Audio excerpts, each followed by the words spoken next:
იოსებაშვილი, ქართველი ებრაელი, ინჟინერი თბილისში, პოლიტექნიკური უნივერსიტეტის არქიტექტურული ფაკულტეტი დაამთავრა. შემდეგ სწავლა ისრაელში განაგრძო. წლების განმავლობაში ქალაქ ხაიფას მთავარ არქიტექტორად მუშაობდა. დღეს კერძო არქიტექტურული ფირმა აქვს. ხშირად ჩამოდის საქართველოში, სადაც სხვადასხვა სახის კულტურულ შეხვედრებსა და ღონისძიებებში იღებს მონაწილეობას. სულ ახლახანს მან ქართულ ებრაული ორგანიზაცია მეგობრობის მერიდიანი დააფუძნა, რომლის ფარგლებშიც ქართველი და ქართულ ებრაული წარმატებული ადამიანების ისტორიები ფურცლებზე გადმოსცა. პაატა იოსებაშვილი საქართველოს წარმატებული ადამიანების დაჯილდოების ეროვნული ცერემონია პერსონას ტიტულს ქართულ ებრაულ ურთიერთობებში შეტანილი განსაკუთრებული წვლილისთვის მიიღებს. საქართველოს პირველ რიგში არის ჩემი ოცნება, ჩემი გულის წადენი, ჩემი სამშობლო, სადაც დავიბადე და გავიზარდე და პირველი ის არის აქვის როლი. ჩემი შვილებისთვის და შვილიშვილების მაგალითად ისრაელია სამშობლო. იქ დაიბადნენ.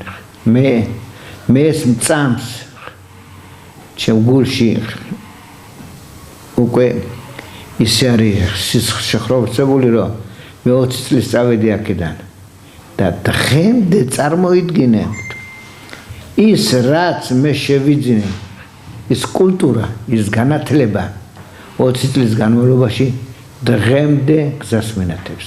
დღემდე ჩემთვის შერაღდანია, ლამპარია ჩემთვის. იმიტომ რომ ისე ვიქცევი, რაც აქ შევიძინე. ქართული კულტურა, ქართული განათლება, ქართული დაწესები, ქართული ცხოვრებისეული საქციელი, ქართული მოგობრობა, ქართული კულტურა, ქართული კერძები, ქართული მუსიკები, ქართული სიმღერები, ჩვენ ქართულად ცეკვავთ, ქართულად მღერივართ, ქართულ სუფრებს ვშლით.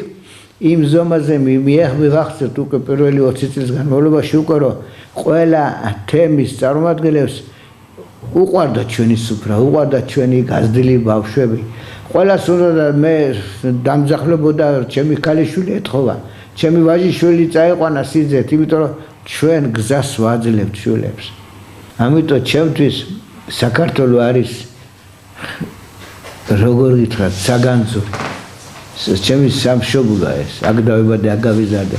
ისრაელი არის ჩემი ისტორიული მშობელი, რომელიც მიწა-წყალსაც დაუბრუნდით და ჩვენი თორა და ჩვენი ისტორია ძალიან ძლიერია. ჩვენ გადაგვარჩინა ამ თორამ, ჩვენ გადაგვარჩინა ორმა რწმენამ. ერთი არის რწმენა და მეორე არის იმედი. უნიკალური 26 საუკუნოვანი უკვე 27 საუკუნეში გადავედით. ეს ქართული ებრაულობა, ქართული ებრაული ურთიერთობა არის უნიკალური, რომელსაც ანალოგი არ დააჩნია. ჩვენ თქვით ეს, არაერთხელ დავწერეთ, არაერთხელ შევახსენეთ ყველას, რომ ესე იგი ძალით ჩაუდოთ თავში და გაიგონ.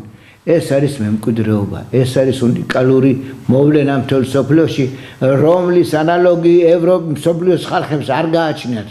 აი ჩემი ჟურნალი, ჩემი დაარსებული მეგობრობის მერიდიანების ორგანიზაციის მიზანი ის არის, რომ სასწრაფოდ მივხედოთ ახალ თაობებს. ერთი თაობა და უკვე გადაშენდება ეს ურთიერთობა. ქართულად აღარავინ ილაპარაკებს. იამაყონ თურმე რა ყოფილა ქართულ ებრაული ურთიერთობა. ბავშვი ვიყავი და ვხატავდი.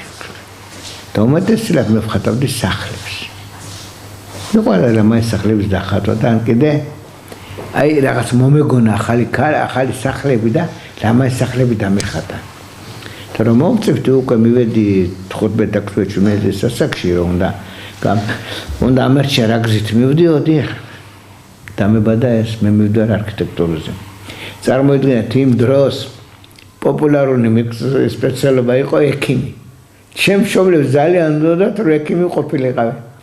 უთხარი მამაჩი, უთხარი დედაჩი და მამა არ მინდა მე ექიმობა, მე მინდა არქიტექტორი გავხდე. არქიტექტურაზე ჩავაბარე, გამოცდები 6 გამოცდა 15 წუთში ჩავაბარე.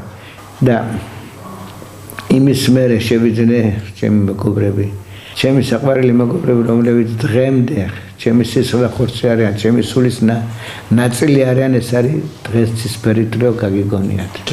ცისფერიტროს მომღერლები, რომლებიც არქიტექტორები არიან. სპეციალობით ჩემი თანაკურსილები არიან. და იმის მერე ერთად მოვდიოდით ყველაფერი და მე წავედი დამთავრე მაკლდა 9 წელი მაკლდა დამთავრებას 5 კურსის დამთავრებას, მაგრამ ვერ დაამთავრებდა მამაჩი მაშინ მომითვალა ქუთაისთან აბა შეკრიბე საბუთები და ესრაელში გააგრძელა ვიზა მივიღეთ ისმენთ ვიზა მივიღეთ და ორ კვირაში თუ არ დავტოვე დავრჩებით აქ კიდე 26 საუკუნე წარმოიდგინე ეს გარდატეხა ეს საშინელი დღეები გამოცვლა მარტო სახლის გამოცვლა რა არის და ადგის სამშობლოს რო იცვლი ეს საშინელება ყოფილა მე სხვა გზა არ მქონდა სწორედ ქალაქის მუნიციპალიტეტში მოვეწყე და ეს დავწინაურდა ქალაქის მთავარი არქიტექტორი ჩემი ბეჯიტობი და გავხდი ქალაქის მთავარი არქიტექტორი და მე დავბრუნდი აქ როგორც ხაიფის მთავარი არქიტექტორი ხაიფაში გავაშენდა ჩემი 10 წლის განმავლობაში 12 წლის განმავლობაში მთავარი არქიტექტორი ვიყავი ხაიფა ორმაგი გავხადე ორმაგი გავხადე დღეს ხაიფა ყველაზე ლამაზი ქალაქია მესამე ქალაქია ისრაელში რა თქმა უნდა იერუსალიმის და ტელ-ავივის შემდეგ მაგრამ ბუნებრივი ქალაქია იქ ხრეში და ის არის ხო ისრაელი ბუნებრივი გამწვანებული ჩრდილოეთის ქალაქი და დღეს ყველა საუკეთესო სილამაზით გამოირჩევა მე ჩემი მოღვაწეობა დღეს არ დამიწყია არც მაშინ თუ მე არ გამიკეთებია საქმე არ გაკეთებულა გაიგონიათ ესა აი დაიმახსოვრეთ თუ მე არ გამიკეთებია რამე სხვაზე კეთებულს არ უნდა და ასეც იყო და მე ყოველ წელს მოვდიოდი ჩემი დელეგაციით მყავდა დელეგაცია ვარჩევდი ტაიპიროვნებზე 3-4 კაცი და ხან 5 კაცი მოვდიოდი საქართველოს ყველა ქალაქებში მივდიოდი და ცოცხალ დიპლომატიას მე მიძახდნენ ცოცხალ დიპლომატიას ვეწეოდი მე დავამოგობრე ქუთაისი და ჩემი ხაიფა ჩემი ურთიერთობა მეგობრობა და ეს გაფართოვდა და გადაიზარდა ხელოვნების მოღვაწეებში როგორ გითხარ მოდიოდნენ მოესწრაფოდნენ ჩემთან პოეტები მწერლები მსახიობები ფესვები ცლადა მაქვს უკვე საქართველოში უკვე აღარ შეიძლება ამის დავიწყება აღარ შეიძლება ამას შეეშვე ჩემი ბიჭი დღეს 31 წლისაა ისრაელის ომების გმირია ამასაც მაგისაღ მერთვა რომ ჩემი გაზრდილი სპეტაკის შვილი ჩემსავით გურუყრო ოშმაკო მაგრამ ძლიერი და მამაცი ოფიცერი დღეს ისრაელის გმირია ჩემმა სურვილმა უკვე ფრთები შეისხეს და აი დღეს დავაარსე ორგანიზაცია მეგობრობის მოედანები რომლებიც უკვე დასახული მიზნების განხორციელების გარშე უკვე თავის საკეთებს და ამავე დროს რატოს ჟურნალი აბსოლუტურად ქართულ ებრაელთა ურთიერთობა გრძელდება უკვე მთელი საუკუნეა აქ იყვნენ ისტორიკოსები ბრწყინვალე ისტორიკოსები ბრწყინვალე მეცნიერები რომელიც ემსახურებოდა ქართულ ებრაულ ურთიერთობას წერდნენ იკვლევდნენ ფილმებს აკეთებდნენ საოცარი მაგრამ ეს თაობაც მოძველდა ეს თაობაც მიდის სამწუხაროდ ვინ რჩება და